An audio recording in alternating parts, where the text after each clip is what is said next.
Man, you straight from the south side. Mike, man. I'm just so happy to be here right now. Real Rap Podcast. That's helped me a lot. But yeah, I definitely had a lot of anxiety, especially in the beginning. And I'm not saying I don't, I think it comes and goes. And I don't know if you feel this way, but like, I think frame of mind is so important. And I don't know what it is where some days you wake up and like everything's on your side and you feel good and you're like, I'm gonna kill it. Like you kind of just have that mentality of like confidence and whatever, and it goes that way. Like you go and it works. And then, but I do think that, and I need to study what that is. Like, what is it about the day where I wake up and I'm like, uh-oh, like, there's that uneasiness. Like, what is that? Where does that come from? And like, analyze that better. Because I will say there are times where I'm like, I don't know if this is going to work. I don't know if this is going to work. And then it doesn't work. Because I'm like, and maybe it's just overthinking it. Could be. Maybe it's just, and I used to be too, where whoever was on the lineup would affect it too, and that's not good either. Like if you're performing for other comics, it's not good. Like I've had that before where I respect somebody so much, and so you definitely want to kill in the room where that person is at. Where then you don't, and then it's like a double failure. Right. You feel like, oh my God, But then I think that when I concentrate on the audience and then just concentrate on me and my work and my preparation and all of that, I think that's way better. But yeah, definitely anxiety, stress. I worry with the best of them. I mean, that's probably one of my best traits. Yeah. I worry a lot. You just crochet and sweat. Crochet. My mom used to crochet. Oh, no, definitely. Yeah, I have a blanket on my bed right now. And I was always rebelling against it, Yeah, Do you crochet too? She tried to teach me for about a week and a half when I was in like fifth grade, and I was like, what are we doing here, yeah, Mom? I'm not gonna make socks. But she's made me blankets awesome my entire with life. Stuff like that, yeah. Like she crocheted. She was great with plants. She had a green thumb. Exactly. And I was like always messing stuff up with it. Like it was just not my forte. It was like music and other things. Like stage was my thing. But yeah, I feel like like every I've been successful with Chicagoland and stuff, but I don't know what it is. Every Chicagoland that comes, like I'm still like, obsessed with like ticket sales, looking at Eventbrite every that's good 4 or as 5 a times a producer. year. But I mean, I guess that right, that also makes you good. Like if you didn't give a shit, then you wouldn't succeed either. For sure, yeah. You didn't care, or you throw in the towel, or you're sometimes like, not giving a shit is my best times on stage. I definitely vibe with what you're saying. Like there's sometimes I'll go out and I feel good all the way around, and I'm like, oh, it's gonna be a good show, and typically it is. Sometimes I'm like, oh, I'm off. Before I even get on stage, I'm like, I am just off right now, and I just power through it. And there's been the rare occasion where I don't care about this club. I don't care about the audience. I don't care about comedy. I don't care about my day. I don't care about nothing. And I just go on there. And when you have nothing to lose, that's typically when you're just gonna hit your peak. Yeah. It's have you ever seen that movie Tombstone? No, I don't think I have. There's it's about the shootout at the OK Corral. Kurt Russell is the star. He plays Wild Bill or whatever his name is. But there's a part in there, and it's apparently American folklore that happened in real life, where he was in a shootout. It's his gang against the other gang, and they're across like a little creek or a river, and everybody's just throwing shots back and forth. And Kurt Russell's character, who plays the guy, he just goes. He just has nothing to lose anymore, and just stands up in the middle of 20 people shooting. Yeah. And takes out like 6 of the other guys. Nobody hits him. Oh, and my that's just the person that doesn't care, has nothing to lose, is usually the one that gets off scot-free. Yeah, I guess so. You can't live like that. No,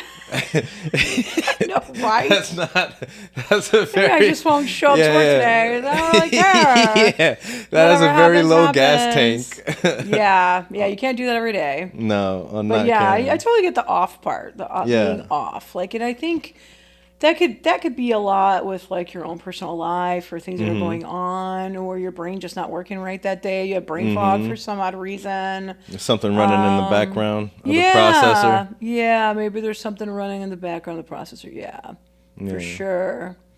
Yeah, Yeah. Ladies and gentlemen, boys and girls, children of all ages, we are back. Another episode. Real Rap Podcast. Esteemed colleague, phenomenal guest. I've already been on her show. Make sure you check it out. We have Susana Rodriguez, comedian and producer extraordinaire. Aw. And also I want to say creator and producer of Chicagoland that you Yes. run in, what city is that again? In Hobart, Indiana. Hobart, Indiana. Yes. And it's an entire theater show. Yes. It's a With big a theater massive show. audience, you put butts in seats consistently, and you're on number 17. Yeah, I just did 17. I want to September. say I've done it a couple of times. It's such a of course, thank you for every opportunity you've given me, but it's such a vibe. Is it Yeah. because you do shows here in Chicago as well, and then you're in Hobart, Indiana. What's the difference between the two crowds? Because Chicago it's a metropolitan city. Yeah. You can go catch a comedy show any given night of the week, and I Yeah. imagine Hobart is like, if it's not Chicagoland, it's not really happening. Oh, yeah. I think it is. It is a different vibe. I think people in Indiana are probably A little crazy. yeah, that too. Well, you know what? Even if I have to explain both cities, Chicago versus Indiana, like where I live, in Hammond Yeah. or Munster or Highland or whatever. Why'd you leave And out there's- Gary? Ah, To all my Gary Gary's Indiana there too. songs, I apologize. Gary's there too. But like, I think that like everything is kind of like, if we have a lot of it's cookie cutter, there's the Applebee's, the whatever, like the chains, the chain theaters. There's not like much to do as far as like arts. I really don't like, there is no, like even in Broadway shows, like in Chicago, you have a plethora of places to Sure. see Broadway. And in Indiana, you don't really. I mean, there's like a little theater that does, two little theaters that do some. So all entertainment factors, like you come to Chicago a lot. Like I come to Chicago, but there are people that want to stay 5 minutes around their little neighborhood. Yeah. They don't really want to travel. There's people on the south side of Chicago that You know? never been to the beach. Wow. Yeah, that's They just don't crazy. leave their bubble. Yeah, for sure. I guess, yeah, they're just comfortable there. My brother is like, one of my brothers is like that, we went to Wrigley Field, but we dragged him over there. But he likes to be 5 minutes around. Like if we go out to eat, he wants to be 5 minutes around his home. He doesn't want to travel far. And I'm completely opposite. And he thinks I'm crazy that I go to other countries to go visit or whatever. Sure. It's like, but I want to go see what's happening and what's going on. So I do think that as far as comedy wise, maybe they don't have as much opportunities or clubs or anything like that going on.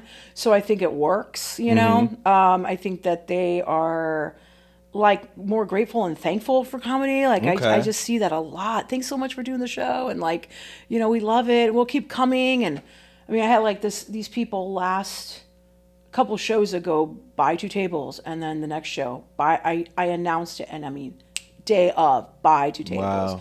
And this time too, my next show is November 8th, and they bought 2 tables, and you see the same names, you're like, wow, like Yeah. that's like really supportive, and it's awesome. And I try to go talk to people because I am grateful for anyone that buys a ticket. I mean, like, to me, I know how it is, like, because I love concerts and I buy tickets and everything.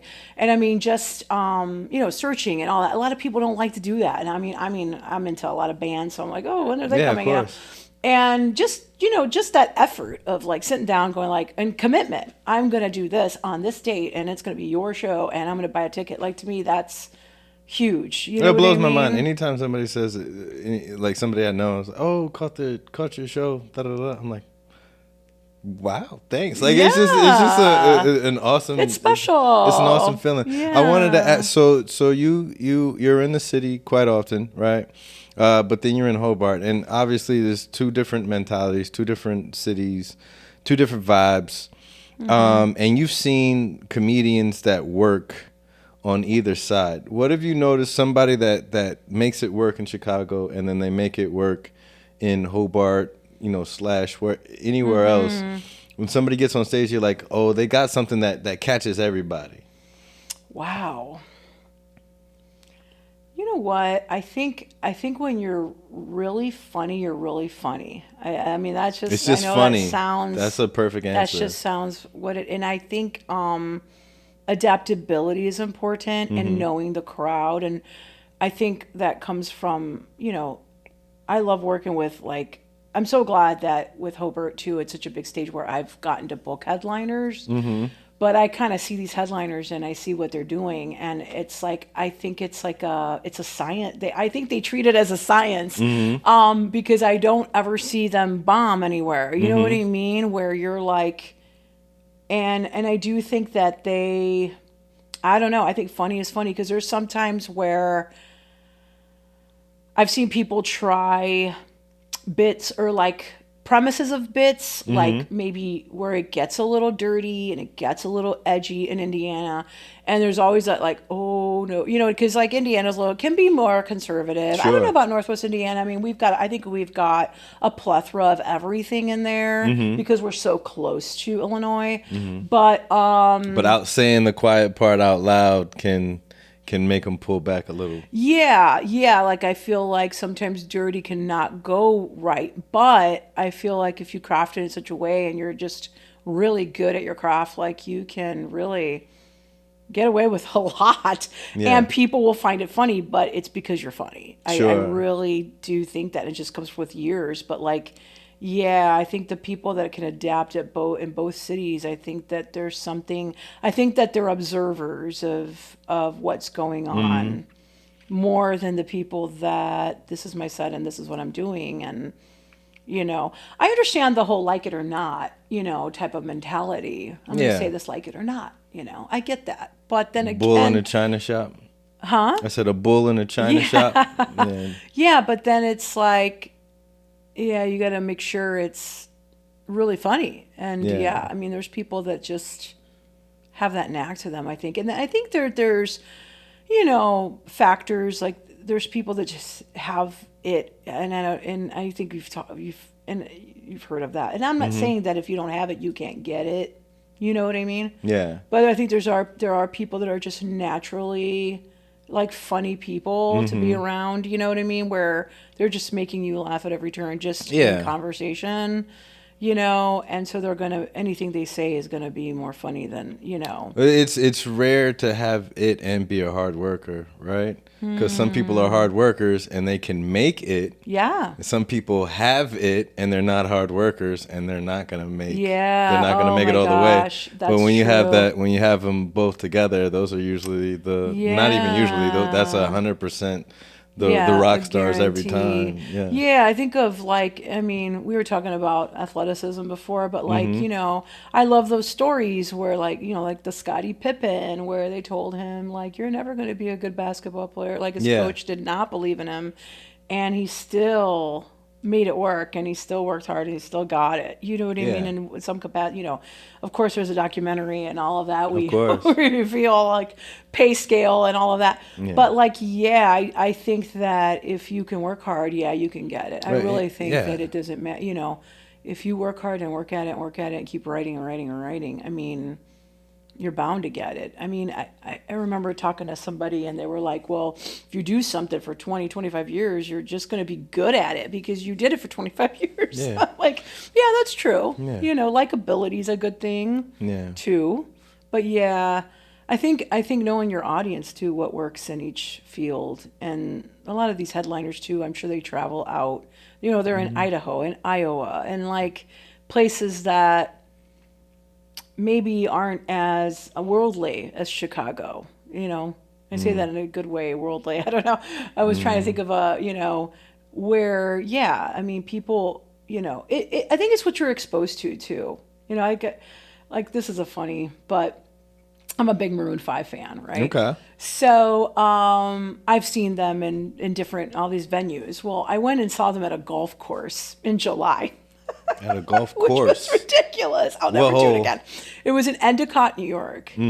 Now, for me, there was things that I saw that I was like, oh man, the stage is so high and like the runway's high, and so if you're in the pit, like you can't get too close to the walkway or you're not going to see Adam. You know, like there was things that I saw, but the people there were ecstatic because they don't get concerts there all the Sure, time. yeah, of course. They have to travel an hour and a half or 2 hours to Albany or over here, over there. Like I was talking to some people, they're like, "Oh, we never get concerts here. I have to travel so many hours." And so they were, "Oh my gosh, this To the is like moon, the yeah. event of the year," right? Where I was like, because I've gone to Chicago, I've gone to bigger cities to see them. Like I'm like, oh man, there's so many things that can make this better. I think that there's something to that too.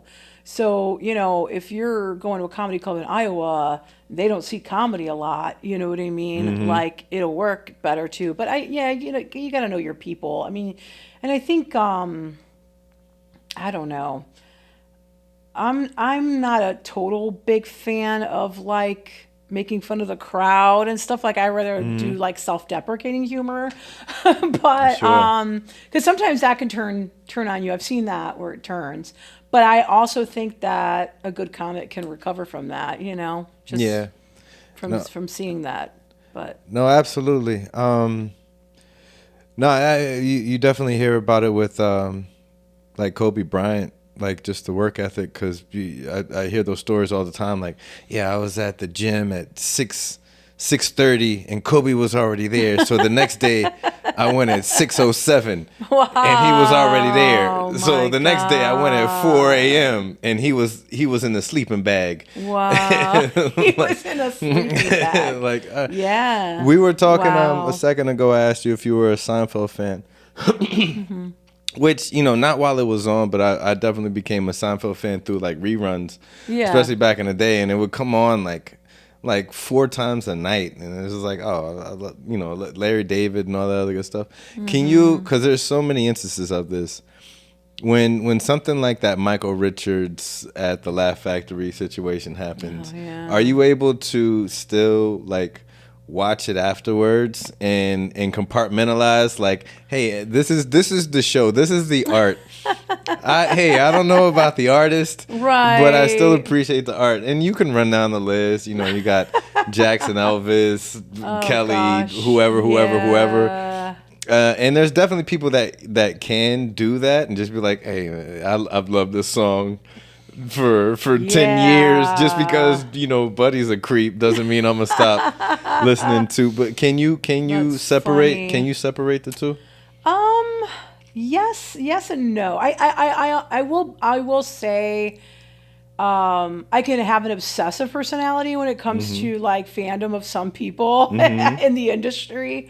So like if I really, really, really, really like you, then yeah, I can. But then there's some instances where I thought I really liked somebody and then they did something and I'm just like, I just can't anymore. So there are those, and I don't know what that is, but like Does one come to mind? Will Smith really comes to mind, man. Oh, man. With the slap? Yeah. You know what was so sad is like I loved Will Smith. My ringtone for years was getting jiggy with it. And even my coworkers at work would laugh at me. Did you know Nas 'cause- wrote that album? Really? Nas? Nas. I did not If know I that. Ruled the World, he wrote that song. Oh, wow. He wrote Getting Jiggy with It. He wrote Getting Jiggy with It. Wow. Google me. I'm going to have to look that up. Yeah, No, yeah. not that I don't believe you, but I Yeah. never knew that. Yeah, That yeah. fun fact. Well, fun fact. But yeah, I used to I used to be in the office more and now we're home, but I would have that ringtone and people are like, are you going to ever change that ringtone? I'm like, no, Yeah. And I mean, I loved him. I watched every movie he was in. I mean, I was like rooting for him when he did Ali, I was like, oh my soul, he deserves the Oscar. Like I just was so, and I had just gone to his book tour shortly before that That was not happened. too long after his book came out. Yeah, I went to his book tour and he was amazing and he did his rap. And I've been waiting for this tour where he was going to rap with Jazzy Jeff autograph, and I was like, I'm gonna be there, And that slap was tough, and I Now, was that the only thing that checked you out of the Will Smith fan club, or was that like the cherry on top? Was there other things leading up? Because it's hard to believe that would be the only I know, thing. that So would there be was the like only thing. there's a general vibe that was going against it. I honestly, even Yeah. the stuff about Jada, and like I know that there was like rumors of them being open and whatever, that didn't buy, I was like, okay. Sure. And then Jada one time talked about how, like, I guess he ran out of gas one day and he went up to a fan and he was like, man, I need money, whatever, and the fan gave him money and this and that, and he was bragging about that, and she was kind of like saying, like, how dare you think that, you deserve a fan giving you money. And I didn't see anything wrong with it. I was like, I mean, she trashed him for a lot, and I never really liked that she was trashing What do you him. think was behind that?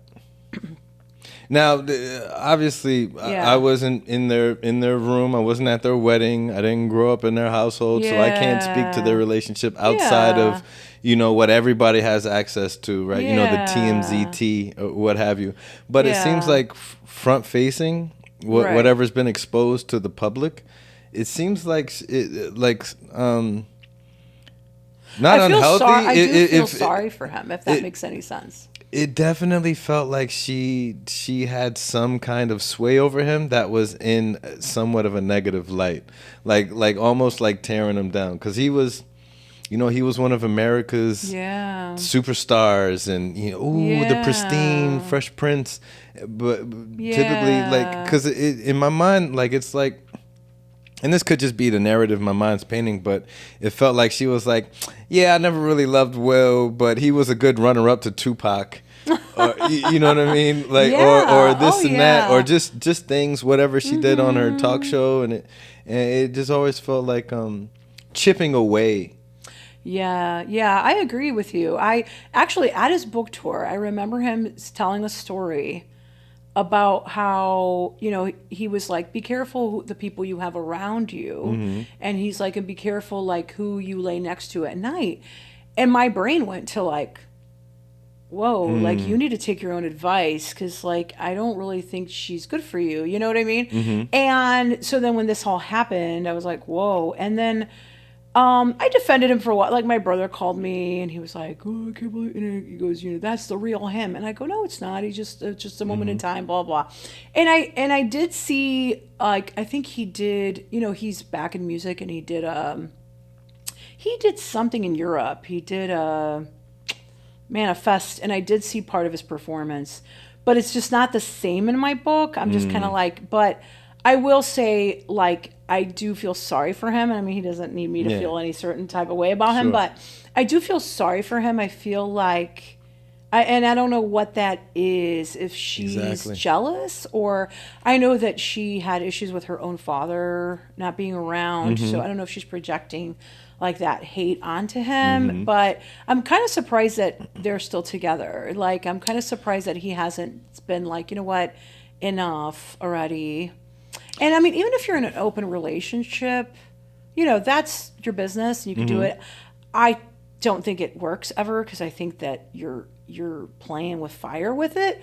But if you're in that kind of situation, to have something blow up so much, like her relationship with that one guy that was her son's best friend, and that's in everybody's face. Like, I don't think that they should have talked about it publicly. I think that worsened it a little bit more for him. Hard for them not to, if their entire life and a portion of their livelihood is public, right? Yeah, but it's somewhat of an obligation if you start out that way. I definitely hear you.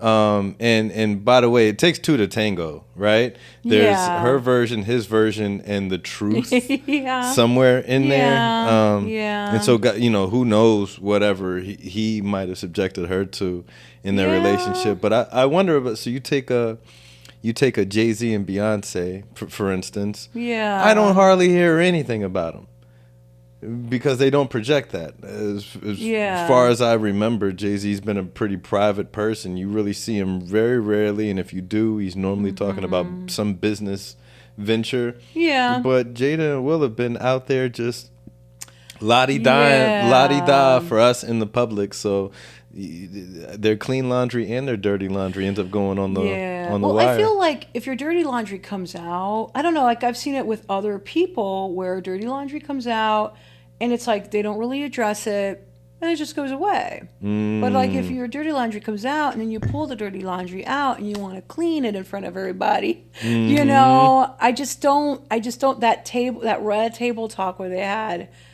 it was just, yeah, I don't think it served them very well. And I do think it was probably her idea to bring it up, you know. I think she likes that.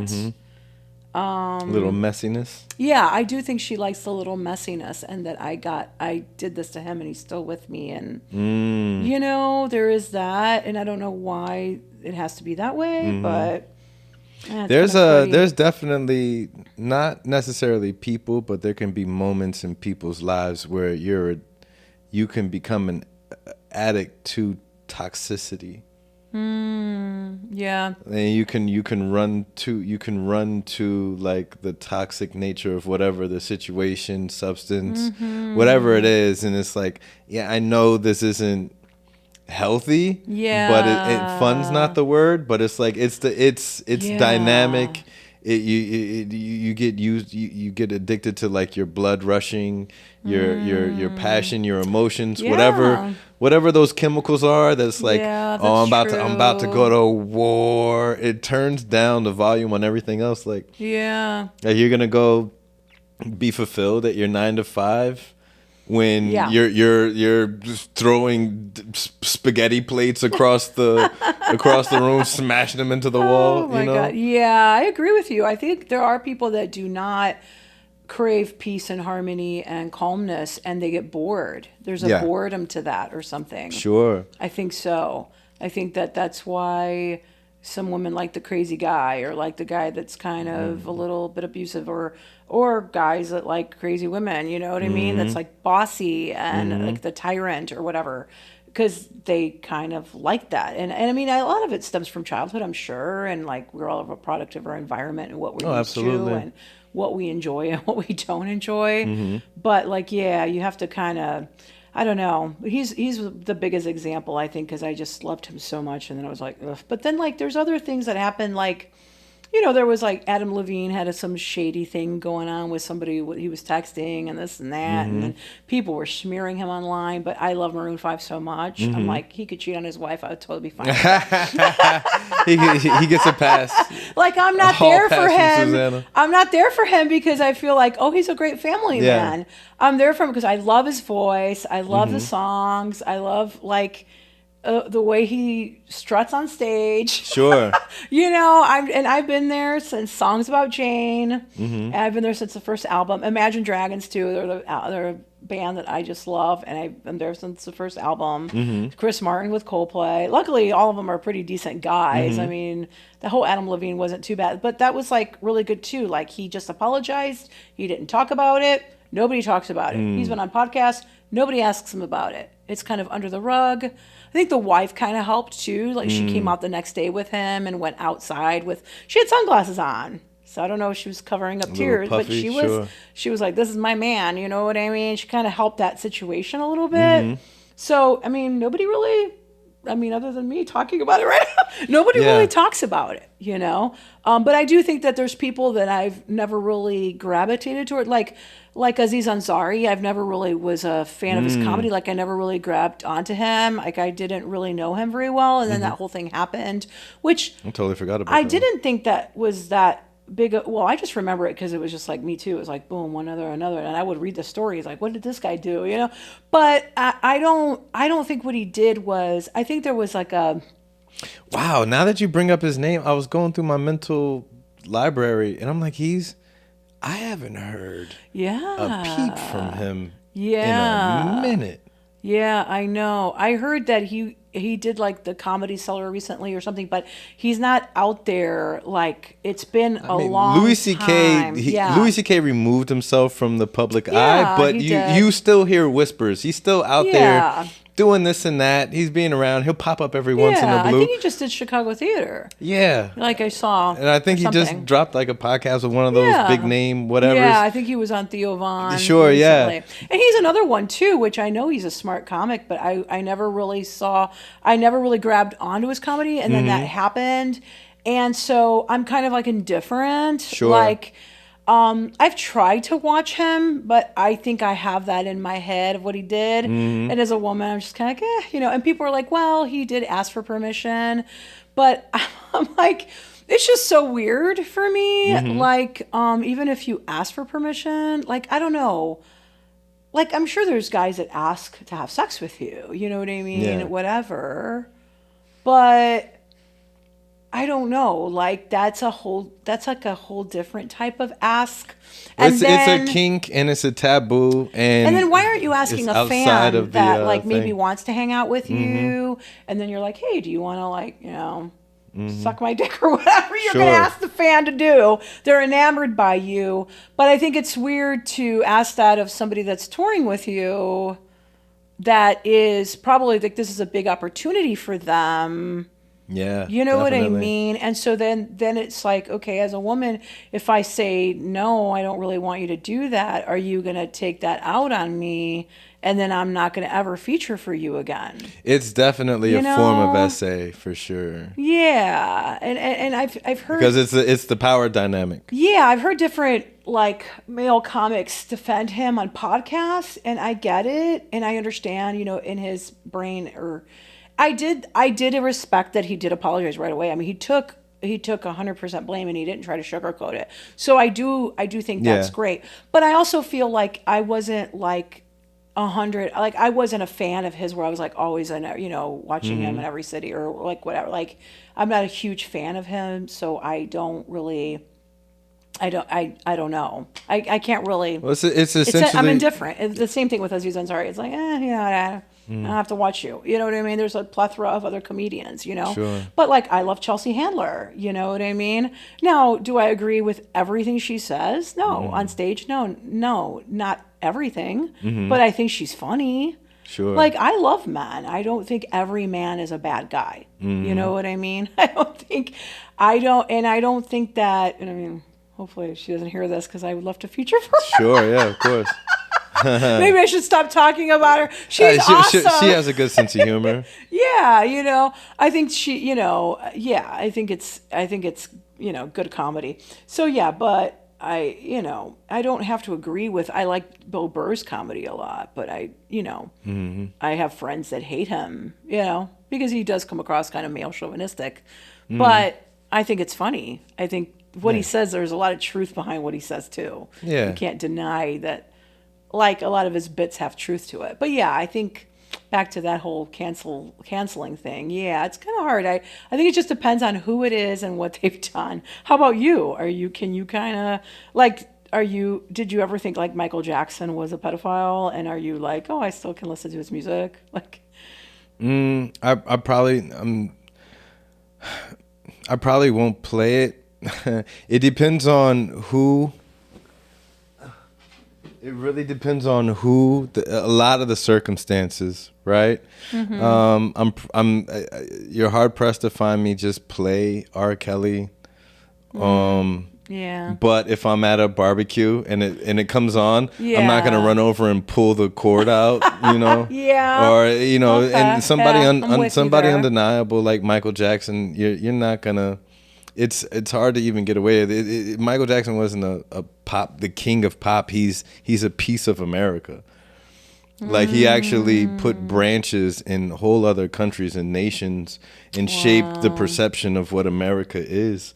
The same way, I mean, you could say that about Elvis. He has checkered past, and they're actually literally tied together. But in a lot of ways, right? Yeah. But it's the perception of USA. So and go down the list of things. Kevin Spacey, to go back to the Louis C.K. thing. Kevin Spacey was in the same. That's why. And I am a Louis C.K. fan. And sure, he had that caveat in there that he asked permission or what have you. But the same with the like Kevin Spacey situation, from my understanding, is when you are in that position of power, that is where it's unfair, regardless if you're asking permission or not. Like the power dynamic is built in a way where it's like this isn't fair, because you're not. It's not staying in the realm of sexuality. Right. It's staying in the realm of my livelihood and sexuality. Yeah. And it's like, Agreed. whoa, we're in the middle of West Bubblefuck, Wisconsin. I'm from New Jersey. I'm on my first tour. I'm 20 something, and one of the top 5-10 comedians working is asking me for a thing. Yeah. Where if you were just Louis, I'd be like, ew. Yeah, if some guy came up to me at a bar and said, "Can I do?" I would be like, no. Yeah, you haven't even bought me. Yeah. Like my and why a do you drink? think that I would be thrilled with that? Yeah. Like, I don't understand that part of it either. Like, I mean, Sure. No, it's definitely odd. I agree with you with the power. Definitely. Being that we're on Louis C.K., he actually opened my eyes to something I heard from him a long time ago. He was on a radio show with Patrice O'Neill, and Patrice and him were joking with each other back and forth, right? And it ended up coming out, and this is years ago, probably early 2000s. It was years ago where it was stumbled upon that Louis C.K. is like his dad is like Mexican or whatever. That Louis C.K. is half Mexican. Born in the States but grew up in Mexico. His first language was Spanish. What? Moved to if you didn't know, it's big that's facts. Crazy. And Interesting. and I think his mother's like Jewish, Irish, or what have you. Yeah. But he was just like, during this episode while he's talking like, he was like, he said, you meet Mexicans that look white all the time. You just don't know it. He said Mexicans are a huge, very diverse country. Yeah. And they take many different forms. Yeah. You just never notice. And, that's what it is. And, once he said that, I started keeping a keener eye once I heard that, like, because take yourself, for instance, right? Obviously, your last name, Rodriguez. But to see, if you told me you were Italian, I go, yeah. If you told me that you just were from a sunny state, below the Mason-Dixon line, and so you have, an olivey tan, right? But, to find out that you actually have Mexican heritage, right? Yes. Is that common? Like, do you notice that too, or it's like, okay. Yeah, you know what? It's funny. My mom's brother was blonde and blue-eyed. I mean, he could have been a model back in the day. Just gorgeous guy. And it's weird because, like, I don't think her parents resembled him. Like, but, and then my dad was always very tall. He kind of looks more German than anything. And we've gone to Mexican restaurants where they don't speak Spanish to us, like they're speaking English to us, like the waitresses and stuff, where a lot of times they'll be speaking, like once I speak Spanish, then they start speaking Spanish back to me. But yeah, I mean, in my realm of like, as I grew up in church and I grew up around a lot of Hispanic people, I was definitely a rarity. Everybody was a lot, like they looked more Mexican than I did. But I do have like friends that could look like something else, but they are Mexican. Sure. Yeah, for sure. Like lighter skinned, lighter eyes. Our pastor at the time was Cuban and he looked American. He was super tall, 6'2", blue eyes. So yeah, there's definitely Hispanic regions that have lighter skinned people and all types, for sure. And crazy enough, there can be discrimination in that too. Isn't that weird? Oh, it's like the whole light skin, dark skin game? Yeah, like I knew this man that he was light skinned and his wife was light skinned, Hispanic, and he did not want the daughter to date a guy because he was really dark. Like, Yeah. Just like, wow. It blows my That's mind too. funny to me. I lived in Japan for a number of years when I was growing up. This wasn't something I was tracking at the time, but I hear more and more about it now. So I'm not speaking from experience. I'm speaking from whatever my phone tells me. Mm-hmm. But like skin lightening is like a big thing in Japan, or just a lot of regions. But even when I look at Japan, I'm like, even when you guys are dark, it's not like. Yeah, I wouldn't even think of them as being that dark anyway. Yeah, exactly. It's like, what are we doing? Like, exactly. You're like eggshell, and you want to get to like what do you, white. White. you don't want to be the outside of the potato. You want to be the inside of the potato. What do you think is behind that? Because to my eyes, as just a human being, every tone has a beautifuln's to it. Yeah, I agree. Asian tones, and not to sound like this, I know Asia is humongous and includes Pakistan, India, South Pacific Asian, Korea, all those regions. Yeah. But when you see a representation of any of these countries, and we're lucky enough to be in Chicagoland area, any given day you're going to see every continent. Yeah, I love it. I can see the beauty in every single culture, in every single skin tone, everything, right? Yeah. But when it comes down to it, and you take a look at Sammy Sosa, and he left the Cubbies and said, you know what? Michael Jackson was right. I'm bleaching all of this. and now he looks like the ghost of Sammy Sosa past. Yeah, I don't know. Yeah. What do you think because if it's in your culture as well, right? Yeah, and I know it's in my culture, black culture, that we're gonna tease each other relentlessly about you acting real light skinned now, dark skin this, dark skin that, and there's jokes on the top layer. The icing is jokes. Yeah. But I definitely think the cake is rooted in pain. And speaking on it from your side of the culture, what do you think is behind that? I don't know, and I will say, I think that the more you're on this planet, like hopefully the more you're on this planet, the more you evolve in your brain. Like you can change, opinions and things like that. But I grew up, I've said this before. I grew up in a very Baptist, strict upbringing. But my family was my mom and dad were very proud of being Mexican, and they instilled that in me that I was like should be proud of being Mexican. So I went to an all-white school. And funny enough, I didn't look Mexican. I wanted to look Mexican. I hated that I was light-skinned. Isn't that crazy? So you used to have your eyeliner like all the way out to your ear. Big earring. Big door knockers. Oh my God, that's so funny. Look at how chola. Yeah. That's funny. Only girl in school in a wife beater. You know what? It's crazy too, because like when you grew up in that culture, like I don't know, so I would tell everybody I was Mexican, which was a bad thing because there was some little racist kids. And there was these boys that were horrible to me my junior year. They bullied me. And it's a long story. It's like a 6-hour dinner story. But they did get suspended because one of them grabbed me. It was just a bad story. Sure, wow. So yeah, it was horrible. But the most of everybody was really super cool with the fact that I was Mexican. There was just a certain amount of people that weren't.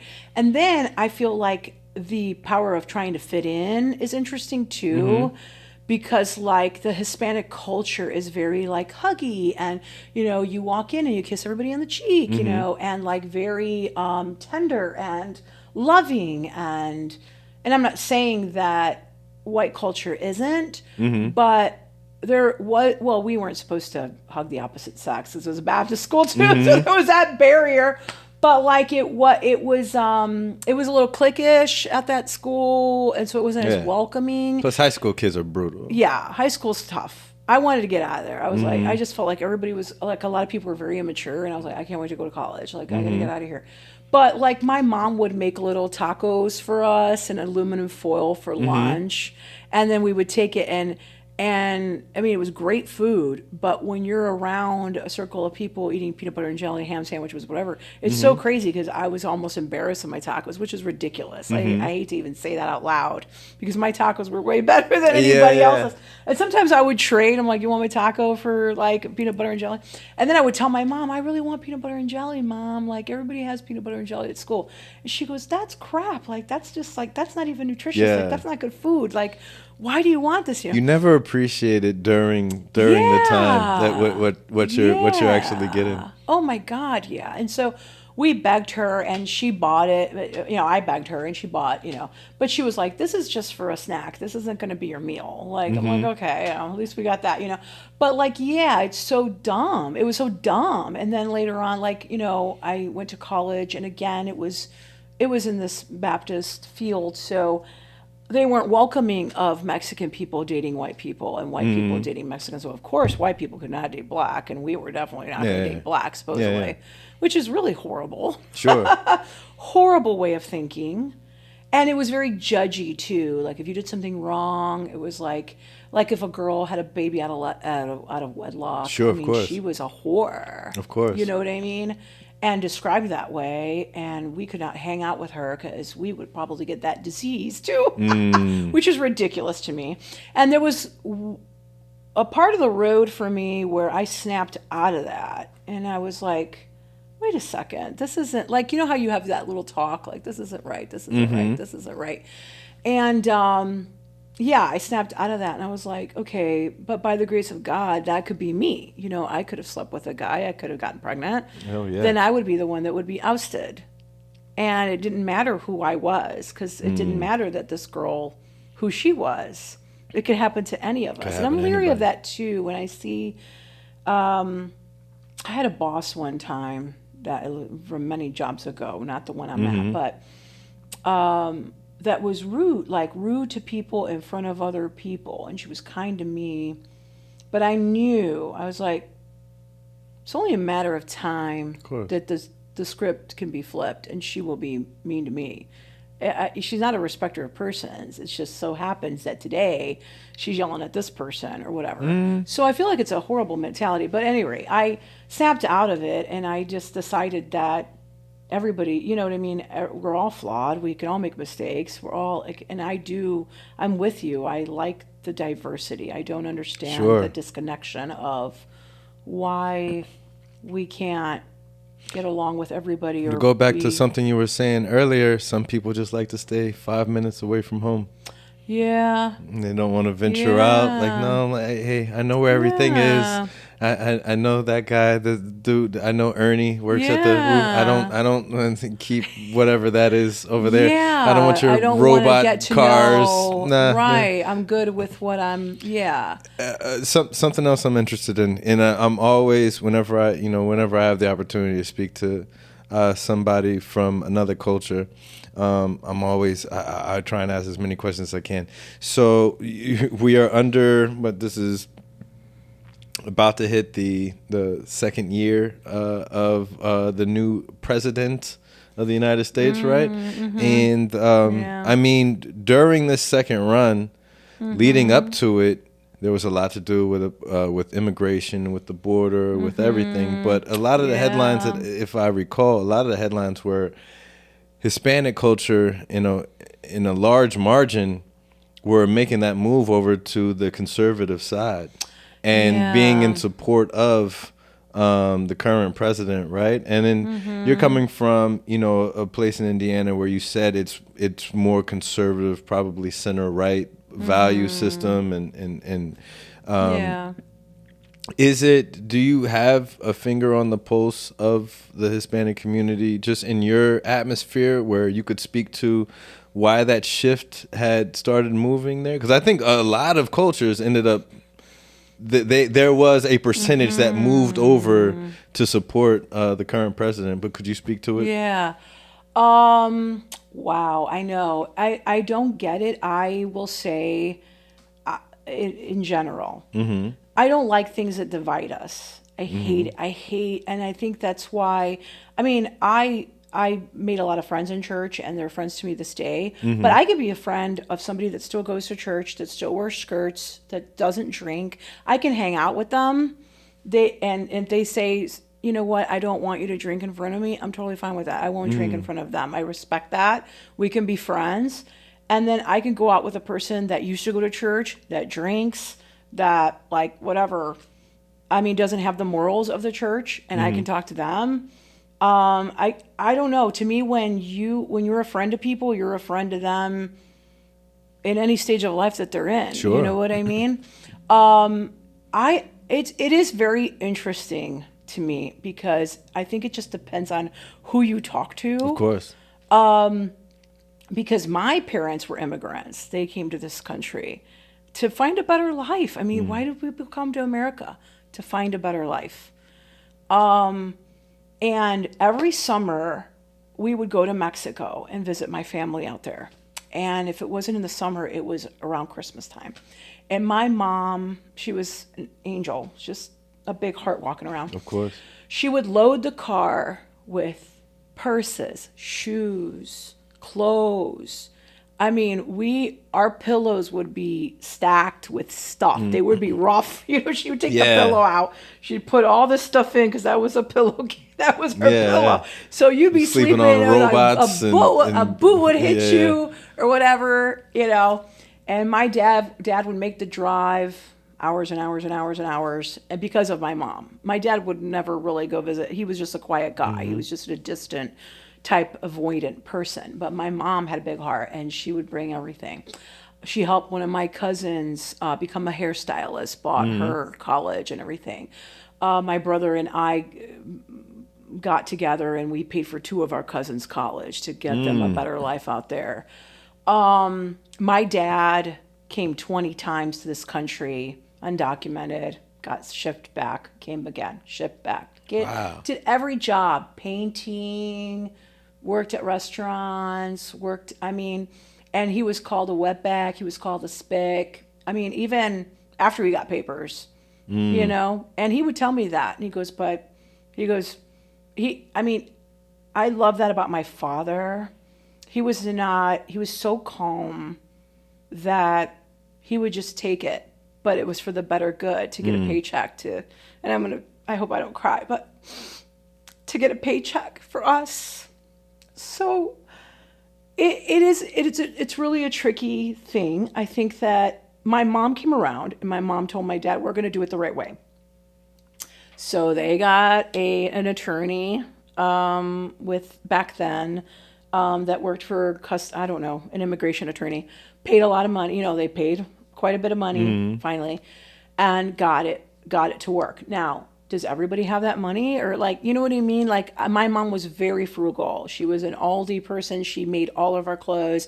I mean, anything we had was because of her. I mean, my dad worked a lot, but if we had what we had because of my mom. She was just such a smart person in her world, in her planet. She would make clothes for other people, for weddings and everything. So I'm getting off the subject. But at any rate, just the backstory of we saw life in Mexico. And I'm not saying it's life in Mexico for everybody. There are people in Mexico that are better to do than others.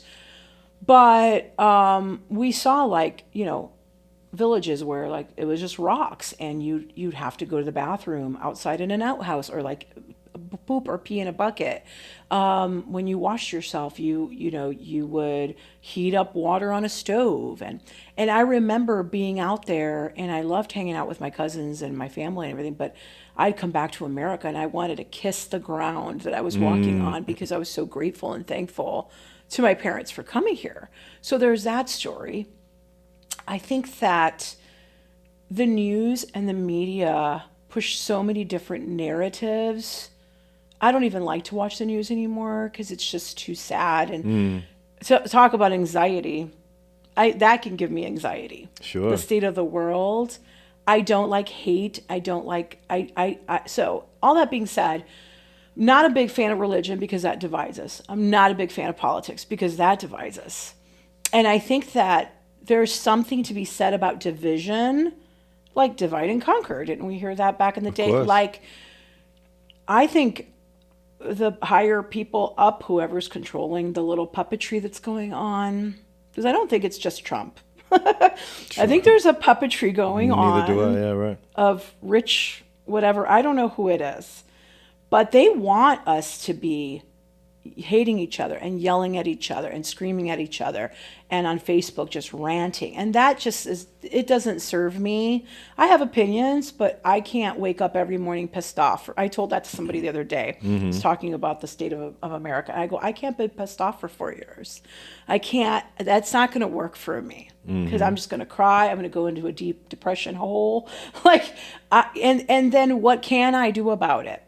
Okay, you can call your Congress people, you can call your local people, you can call, email, I guess, or write letters, but other than that, and vote. But other than that, like what can you do about it? So back to the immigration situation going on here. I really think Northwest Indiana is not a supporter of like everybody being picked up randomly. I think there is a law and order aspect that they do like I'm sorry. I mean, I already feel that rapists and child molesters that were born in this country don't get enough time in jail. Oh yeah. I mean, they get 2 to 3 years, sometimes months Send them to for Guantanamo Bay. raping kids under 8 or grooming a 16-year-old so you can screw her when she's 18 or what have you. Or screw her and act like, or make her not say, or whatever it is. I don't think that they get enough time in jail. I mean, 2 to 3 years, whatever.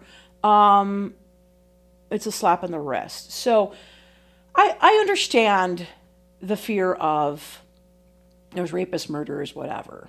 But what percentage is that? And again, I feel like the media, we see it. There's a storm, there's rain, there's a flooding, and there's a reporter in a canoe. 2 feet of water. Sure, yeah. Because that's going to sell. Of course. You know what I mean? And you listen to one news station and, Trump's a hero. And you listen to another news station and he's a demon. And it's like extremes of both things, So, yeah, I mean, I don't think that there's anything wrong with picking up the rapist. And that would happen anyway with any administration. Like if you're doing something illegal, they're going to pick you up. And then if they find out that you're undocumented, they're going to send you back. I mean, that's going to happen. But this picking up of just random people, and I didn't realize, again, I've been naive in the past. When Obama became president, I was like, oh, good, racism has ended. Yay, Right. And I was completely wrong. And now I feel like it's like people are more bold about it. They're not covering it up at all.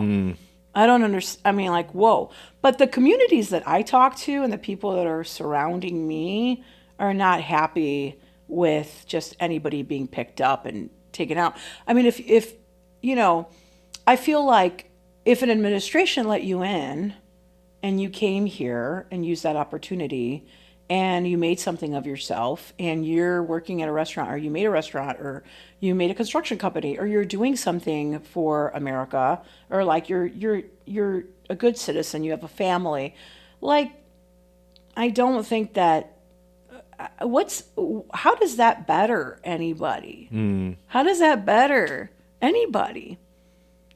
And I've been hearing like in Indiana, which I was surprised. I don't know, again, naive. But I've been hearing of little stories of people getting picked up and somebody I knew got picked up and somebody over here, they were just dropping their kid off of school and they got picked up. And so there's definitely targeting going on. That isn't like fair as far as they're not criminals. Sure. And I think we're focusing on the wrong thing. But again, I don't subscribe to, I don't think politics is the answer. I know people do think that that it is, but I don't. I think that both sides have different agendas and you have to just pick the side that has the most agenda for you or whatever, or what you believe in. But I don't think that everybody has our best interest in mind. You're not don't. Because like, you know, we're going through, well, anyway, I know you're talking about immigration, but I mean, I understand that, you know, because people say, well, this happened during Obama's administration too, you know, and this happened during Clinton and whatever. And again, I think the media, I don't know, was the media not covering that back then? I mean, I don't know. I mean, I don't really remember a big, huge ICE raid, but Oh no, Obama was right? he's his one I of his don't. nicknames is the deporter in chief. He deported quite a number of people. Okay. He deported a lot of people. Okay. Okay. Again, I just learned large- something. Because people large say number. that to me, and I'm like, really? Because I don't Yeah, remember that. large number. Yeah, yeah. And I also feel like I don't know. I don't know what it is. I think it just depends on, again, what you've been exposed to, your level of compassion. I mean, I remember dating a guy back in the day. He did not have papers, and we went to the Mexican consulate. I think he was trying to get an ID to get a driver's license or something. And we went to the Mexican consulate, and I was with him.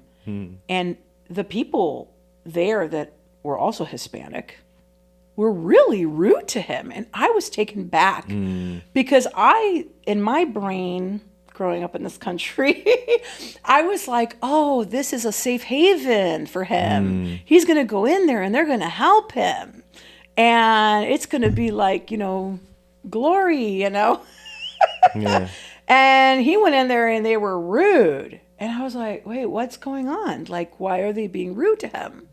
You know? Unfortunately, for some people, after a while, a job is a job. He wasn't a fellow Mexican. He was probably number 28 for that day, and they were just trying to get to lunch and process I guess. him. Whatnot. It can be that way. And tell you what, I could talk to you for hours, and this is our second podcast that we've done together. But please do me a favor, because we were winding down to the end of the show. Please let the folks know what you have going on at your show, because I believe you're about to start ramping it back up as well. Yes.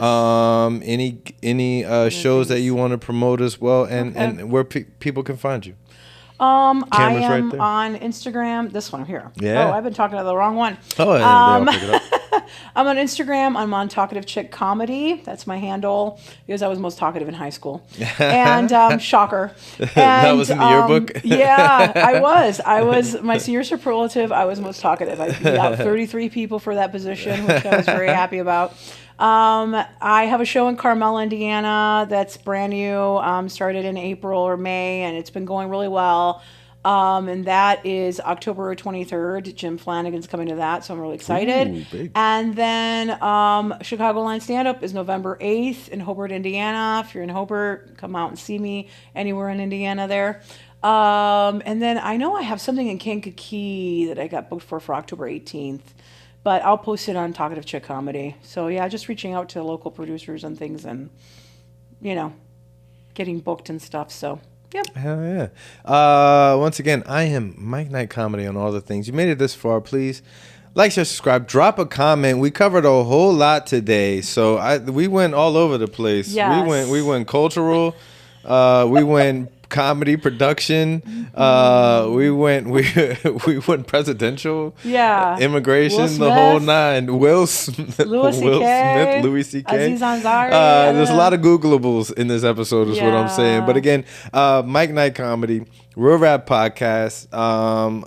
Told you guys, paying attention. Booked up crazy this week. And so stay tuned. Suzanne Rodriguez, Mike Knight, R.A.P podcast. Love you guys. Bye. Peace.